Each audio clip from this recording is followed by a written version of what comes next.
If one thing's clear in 2022, it's that we need to reevaluate our approach to education. Today's society bears little resemblance to the society that came up with our current education system, and we're experiencing the adverse results of asking students to essentially step back in time whenever they step into a school building. It's also true that students today live in a world full of distractions, and like it or not, we're going to have to figure out a way to compete for their attention. Some people who are critical of technology in education assume that competing with these distractions means reducing educational rigor with technology that's noisy, flashy, and ultimately pointless. But that couldn't be further from the truth. A true 21st century education is significantly more rigorous than a traditional sit and listen recall-based education because it asks students to apply critical thinking and creativity to solve real-world problems using the most powerful technological tools available to us today. It's the opposite of what critics often claim is just plopping students in front of a computer, and in this video, I'll show you exactly what you need to do to get started. In the first video in this series, we discuss the urgent need to create more engaging, relevant learning experiences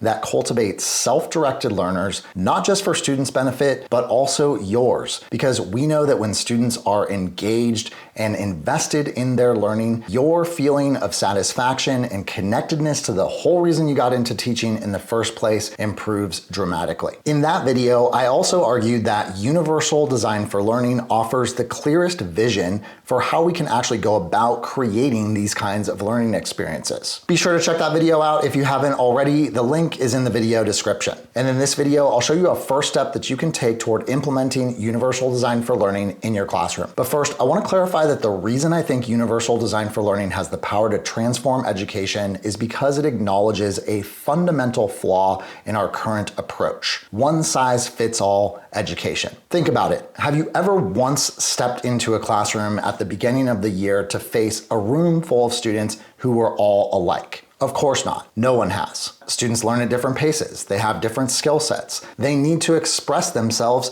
differently. They process information differently. You might be able to motivate a student with one strategy that doesn't work at all with another student. Students come to us with different lived experiences, and they bring different sets of background knowledge to every single lesson that we teach. As Katie Novak and Catlin Tucker argue in their book UDL and Blended Learning, perhaps the only constant truth in education is learner variability. The truth of learner variability is why one-size-fits-all education continues to fail us over and over again. It's the reason why asking all students to do the same thing at the same pace will always result in some students left behind and others feeling bored because the pace is not fast enough, or it leaves students checked out because their way of engaging with learning isn't validated in a traditional classroom. Once we embrace the fundamental truth of learner variability, as well as the fact that traditional education does not adequately address learner variability, the only logical next step is to figure out how we can create multiple learning pathways instead of just one. In fact, central to the idea of universal design for learning is offering students choice, which in and of itself is an act of autonomy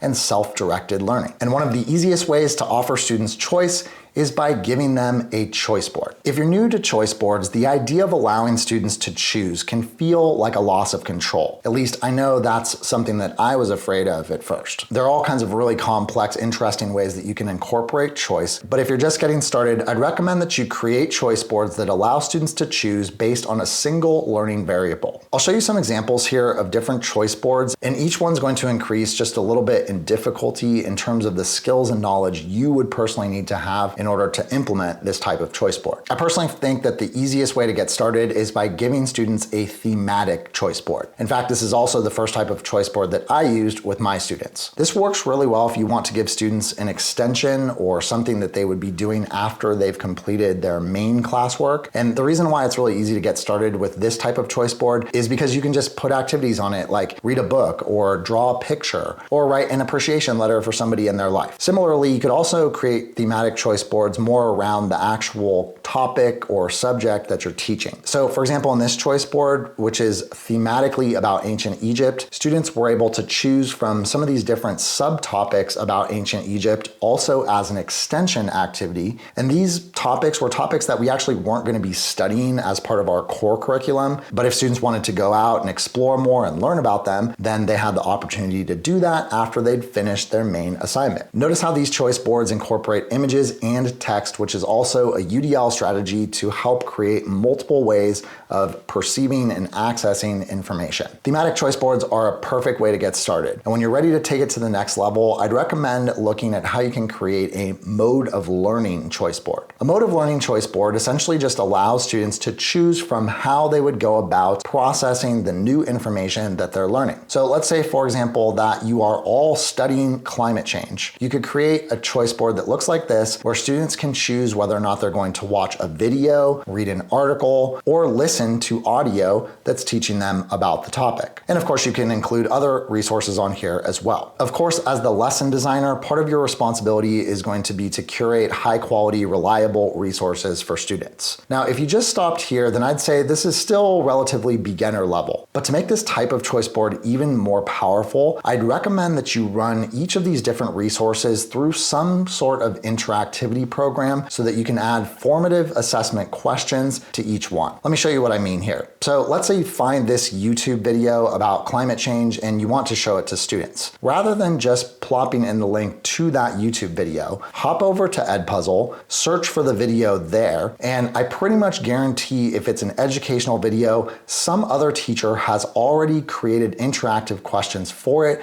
that you can literally just take and use. You can edit these questions however you'd like to make them your own, or of course you could just start from scratch and make your own interactive questions for the video. The point here is that when you create the assignment through a program like Edpuzzle, students will have to answer questions as they're watching the video, which is also going to help them with monitoring their own understanding, and it also produces a report that you can go back to check later and see who understood the key concepts and who might need some additional instruction. With programs like Actively Learn or Insert Learning, you can also take web pages and add interactive questions to those as well. So here, rather than having students just passively read a web page, you can set it up with these formative questions that's going to give students immediate feedback, helping them understand if they're getting the key concepts and helping you understand which students are getting it and which ones aren't. Lastly, let's look at a more advanced choice board, which would be something like this pick your own project choice board. The point of this choice board is that students are able to choose how they're going to demonstrate their knowledge about a subject. So there's actually a lot going on here. You can see that I'm offering students the ability to show their knowledge by making a podcast, by creating a digital book, or even by making a video. This choice board is validating other ways of showing up academically in the classroom. It's also asking students to practice relevant 21st century skill development, like creating with technology. I say that this type of choice board is more advanced because in order for it to go well, there is a certain degree of preparation involved. Either you're going to want to have already done each of these projects with students before allowing them to choose from a menu board, or you're going to need to have each of them already pre-set up with graphic organizers and video tutorials so that students can go in and learn how to execute these projects with success. That being said, a pick your own project choice board is excellent for cultivating self-directed learning and fostering student agency and autonomy. Of course, you can continue to release more and more responsibility to students by allowing them to choose from more than one variable and eventually all the variables. But if you're just getting started or looking for ways to add more variety in the types of choice that you're offering, any of the choice boards that I just showed you would be a great option. And implementing student choice in your classroom is one of the most important steps you can take toward implementing universal design for learning and creating a more student-centric classroom that benefits both you and your students. We're going to be delving into exactly what it takes to design relevant, engaging, authentic learning experiences in our brand new, soon-to-launch training program, 21st Century Teacher. It's hands-on, personalized, community-based professional development where you actually get to experience the instructional strategies and programs that you're learning. You can learn more about it and get your name on the early bird waitlist to make sure you secure your spot by going over to newedtechclassroom.com/21st-century-teacher. And in the next video in this series, I'll be revealing the single most transformational shift you can make in your classroom. You can actually click right there to watch that video. If you're not seeing it yet, it's going to be there in a couple of days, so be sure to check back, and I'll see you over there in the next video.